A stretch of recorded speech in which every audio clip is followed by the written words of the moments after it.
Hola, en este video voy a explorar la economía de Qatar, su análisis macroeconómico, así como el impacto de la Copa del Mundo en el 2022 que va a pasar en noviembre.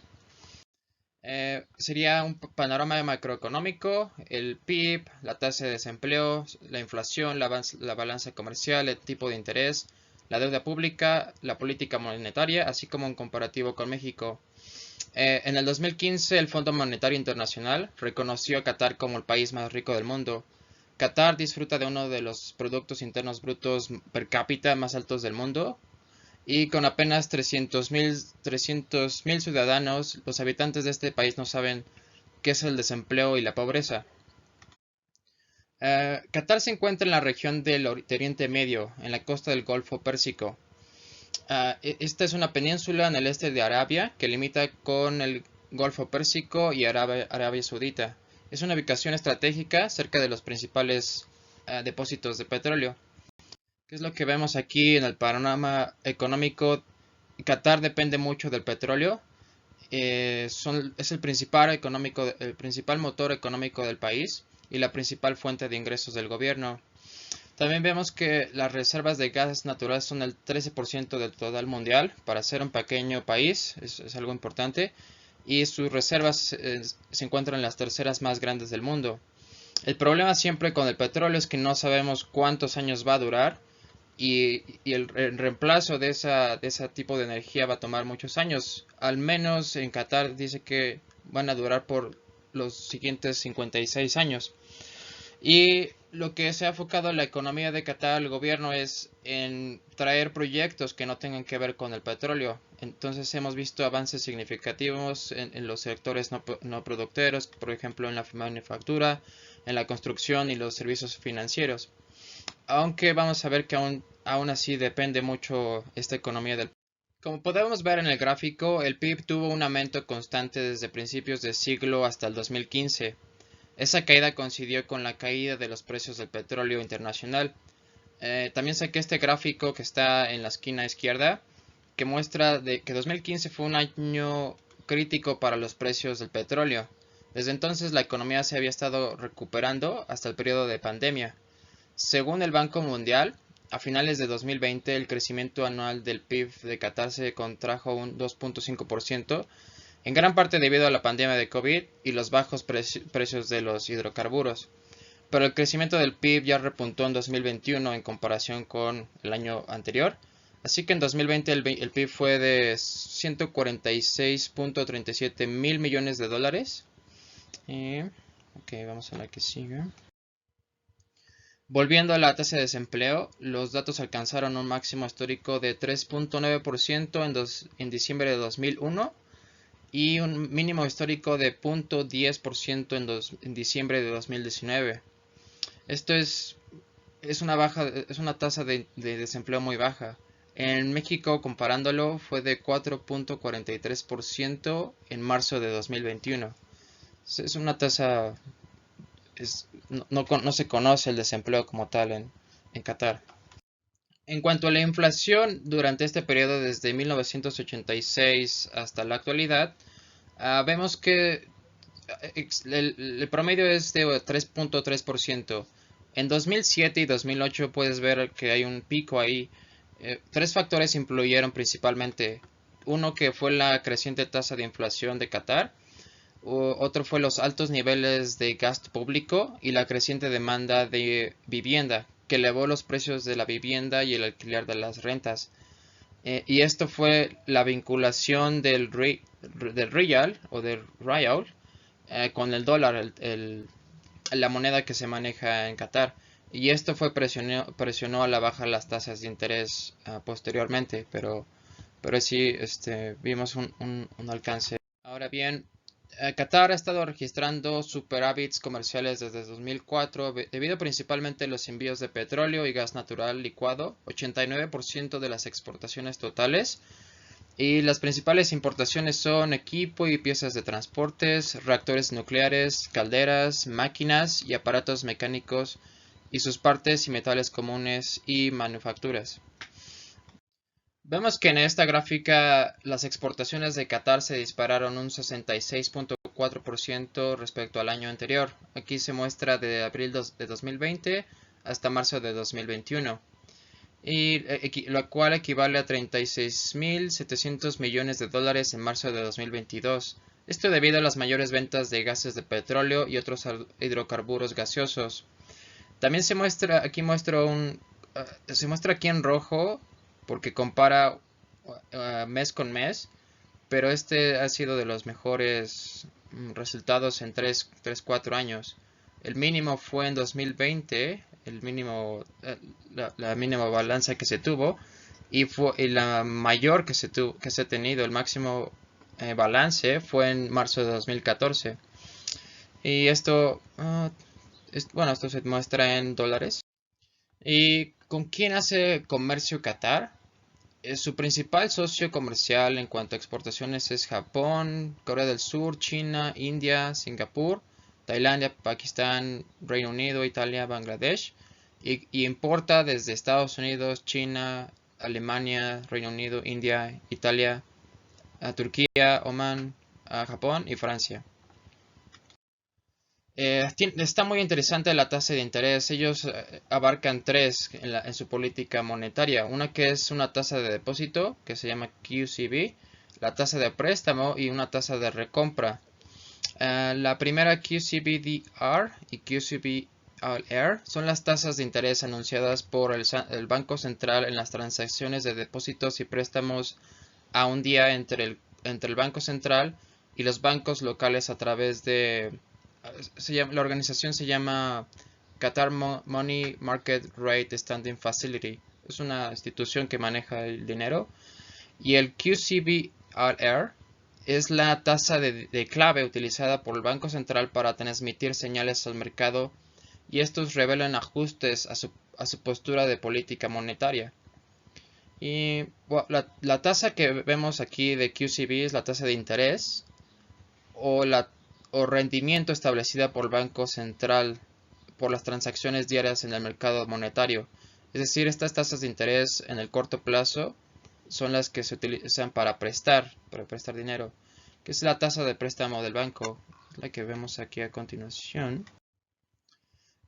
Dada la paridad fija entre el Rial Qatari y el dólar de Estados Unidos, las políticas de tasa de interés a corto plazo del Banco Central han tenido que subordinarse a la política de tipo de cambio fijo.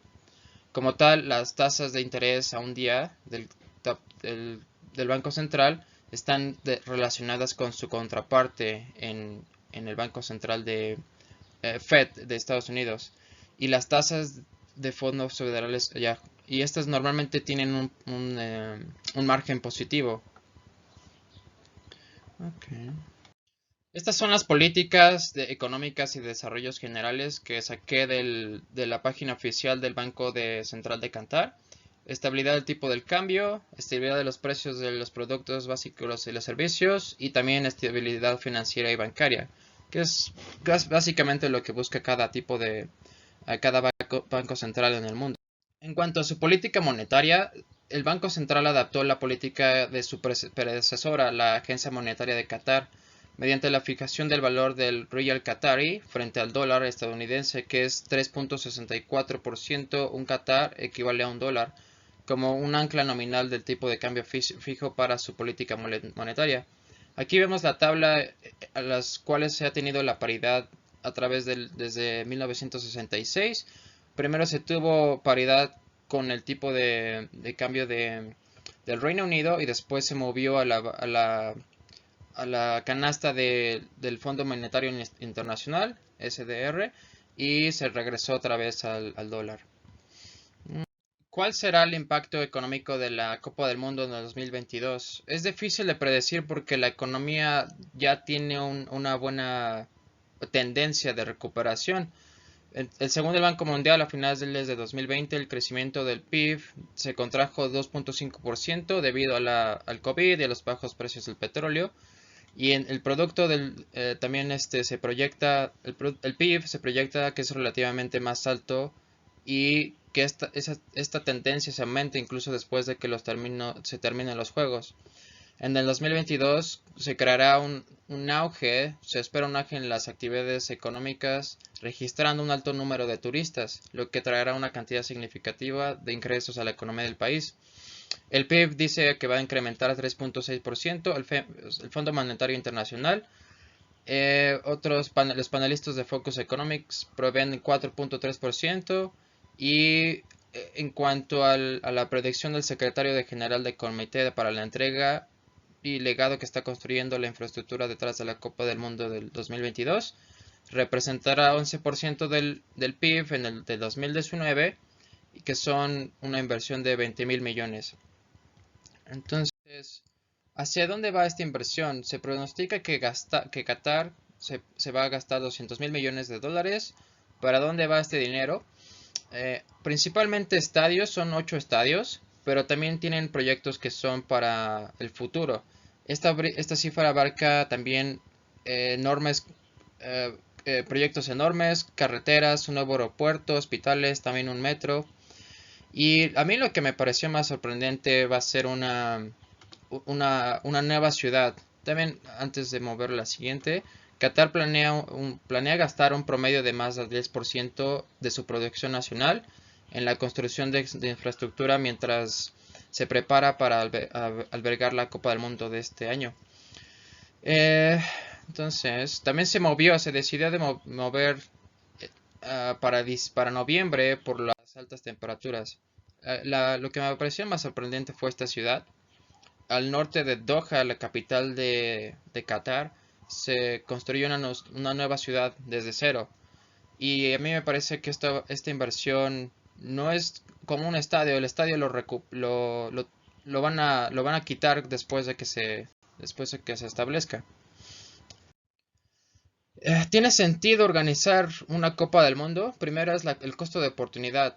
En vez de invertir dinero en cosas que no te van a redituar como los estadios, puede ser que puedas invertir en otras áreas más críticas de la economía. Sin embargo, yo creo que Qatar lo puede aprovechar y Qatar tiene el dinero para hacerlo, sobre todo. Y otro que se da un cambio en los patrones turísticos. Se espera atraer más turistas. Sin embargo, se ha visto que en Beijing y en Londres, en los Juegos Olímpicos, respectivamente, en vez de atraer más turistas en los museos y en los lugares turísticos, se recibió menos, creo que un 22% menos durante el mes en el que se celebraron los Juegos. Entonces, no es también lo que pasó en Sudáfrica en la Copa del 2010. Se predijo alrededor de 450.000 turistas entrarían en el país para el torneo, y al final solo aparecieron 2/3 de ese número. Entonces no siempre atrae el número de turistas que se espera. Comparé aquí cómo le fue a Brasil en la Copa del Mundo. El estadio más caro de Brasil ahora es un estacionamiento, y los preparativos del país para esa Copa del Mundo fueron entre 11.000 y 14.000 millones de dólares. Aquí se dice que las economías más avanzadas deberían de tener una ventaja de generar un excedente financiero de las competiciones, dado que su infraestructura deportiva, hotelera y de movilidad existente generalmente requiere solo pequeñas mejoras.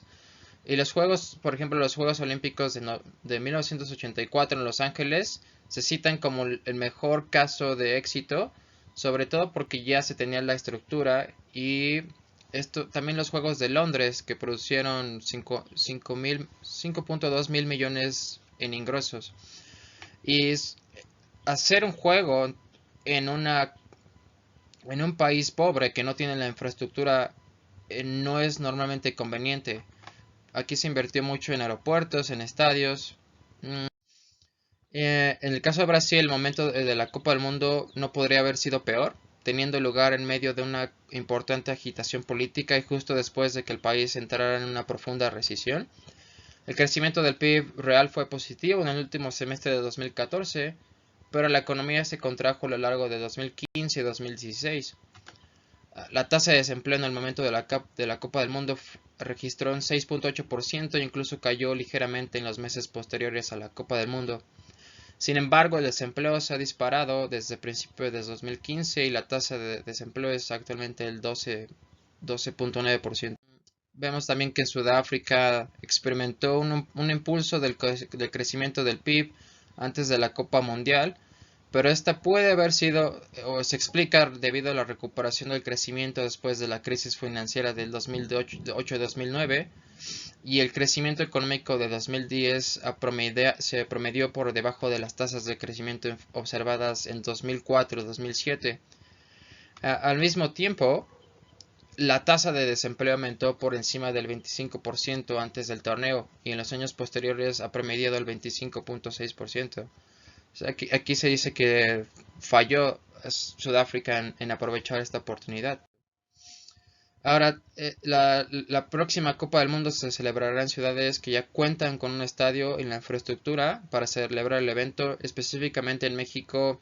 Esta Copa del Mundo se divide en Canadá, Estados Unidos y México, pero las ciudades van a ser aquí en México, la ciudad, en Monterrey y en Guadalajara.